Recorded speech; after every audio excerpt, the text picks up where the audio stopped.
Mark, I feel like the best analogy I can make is you had this amazing last minute and 12 seconds of the last movie. But I feel like in general, with the last movie, you were a member of the team, but you were kind of sitting on the bench, right? What did you do to make sure that you were going to be able to rise to the occasion as much as you did with your role in this fantastic film? A minute and 12 seconds was Force Awakens? Yeah. Wow. Seems like twice that long. Well, I was really intimidated because, first of all, I never expected to come back. Who knew there was a Jedi pension plan? But I'm a big fan of Ryan's work, and you just don't get those kind of opportunities. The idea of returning to a character all those years later, and then to find how different the character was from what I remember. Because in the first three pictures, Luke always changed from an innocent farm boy, the young trainee, and then eventually a Jedi. So I had a beginning, a middle, and an end, and I thought, that's fine. I'm ready to move on. But what a great opportunity to come back. Yeah. It was a thrill. Ryan, a very simple, straightforward question. How'd you get this job? You did such a great job on this. Was it a case of you, through your team, fighting for it? Was it Kathleen Kennedy and the people at Lucasfilm seeing Looper maybe and thinking you were right? How did it all come about? No, I never would have even imagined that I should spend the energy fighting for something like I would have thought, why waste my time? I never imagined I was on the kind of in the running for anything like this, or I ever would be. It came entirely out of the blue, and it was entirely from Kathy Kennedy. She called me in. I had met her a few times before, just general meetings, and then she called me in for what I thought was another general meeting, and she shut the door behind me and just asked me point blank if I would be interested in doing this. It was completely a surprise to me, and I don't really remember the rest of that meeting. But boy, I've had the time of my life making this film. For whatever bizarre reason she decided to ask, I'm very happy that she did. I'm very grateful. And my understanding, Ram, is that you guys were really given free rein by Kathy Kennedy and Lucasfilm to take this story the way you wanted it and really make it your own. What, if any, marching orders did you get from the mothership as far as crafting it or kind of furthering the story that they already had in mind? I don't think Ryan got any marching orders. When Ryan started writing the script, they just started filming episode 7. So everybody was so busy in filming. By the time that Ryan finished the draft, it was just like a month after they finished filming. And, he delivered the script, and everybody loved the script. And that's it. So once everybody responded to the script, they kind of trusted Ryan and let him do his thing. But I should add that during the process, it wasn't like I went away and vanished and then came back and dropped a script on them. I didn't want it to be that. That seemed terrifying to me. And so while I was breaking the story, I moved up to San Francisco for a few months, and I would go in twice a week to sit down with the folks at Lucasfilm. And they have a creative group of folks that work there, and I would just kind of spill my guts out and tell them what I was working on at that week. And I just wanted to keep them part of the process so that at every stage, especially as the story was taking me to some places where I'm like, this is a little different than what we probably expect, and this is not going to pay off the way that you would automatically expect it would. Can I do this? And the main danger was me kind of self-editing, and they weren't really policing me. They were more often than not giving me permission to challenge things and to find the most interesting path forward, even if it's not necessarily the safest path. Michael, of course, I have to ask you as the costume designer about the casino scene. I want a whole movie that just takes place amongst those people.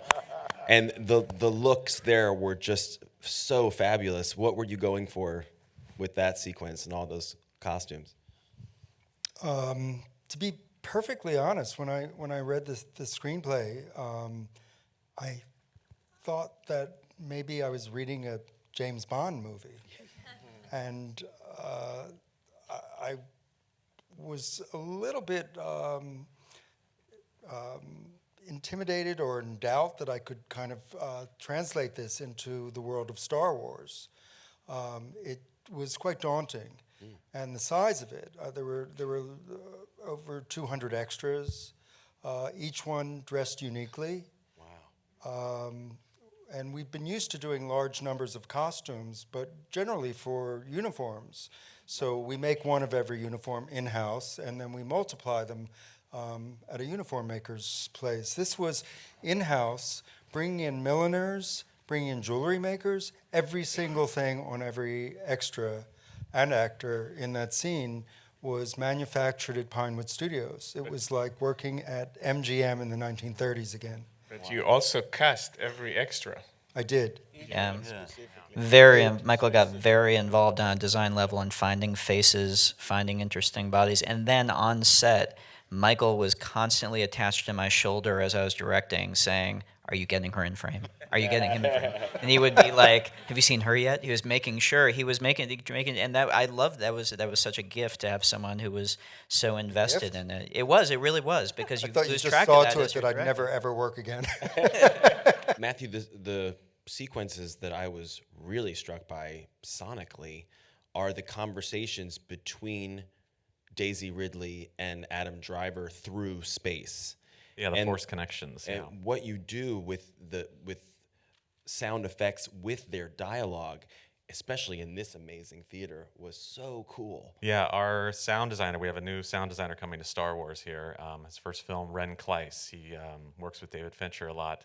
Fantastic collaborator. And that was one of the early sequences that were trying to get right. You know, reading in the script, you can see that it's going to be sound related. There's going to be themes that need to change. There's going to be visuals that are going to have to be pretty fantastic, and so the sound's going to have to go with that. And so as a proving ground, really early on, Bob Doucet, Ren, and the editor and our department went in and we made those sequences pretty early on, and we were able to keep them in the Avid and actually work with them and test them out internally with ourselves. But it was more about bringing focus into each scene.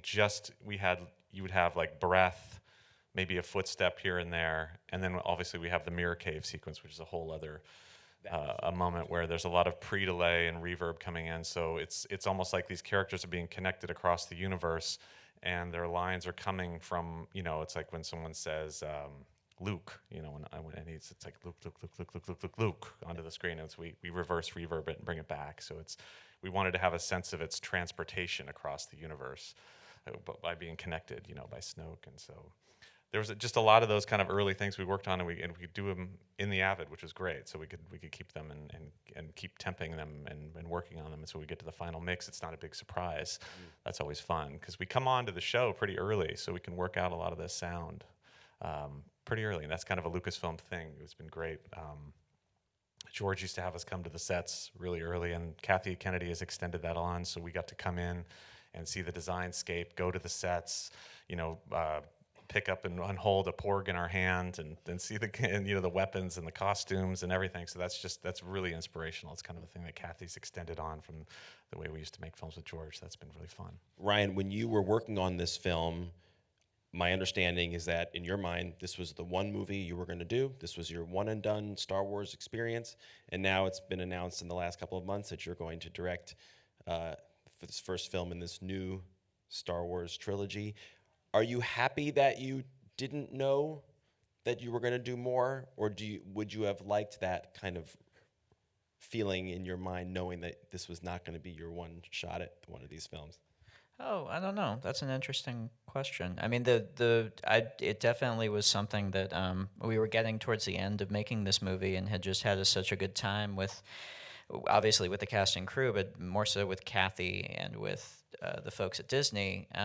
We had such a good working relationship. It felt like it was the last week of senior year. We were all cleaning out our lockers and all getting kind of sad and saying, how do we keep working together? And and that's when I said, the most interesting thing to me would be to come up with a full story, tell it over 3 movies, and tell a new Star Wars story, go new places, meet some new folks. And I forget, what's that going to be called? Nice try.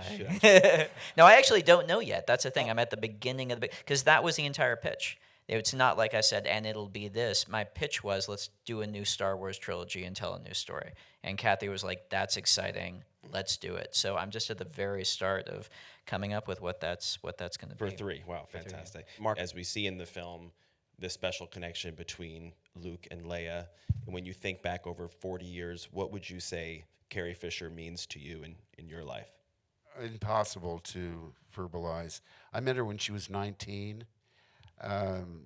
Within 20 minutes, she was telling me intimate details of her parents' divorce, and I was like, should I be hearing this?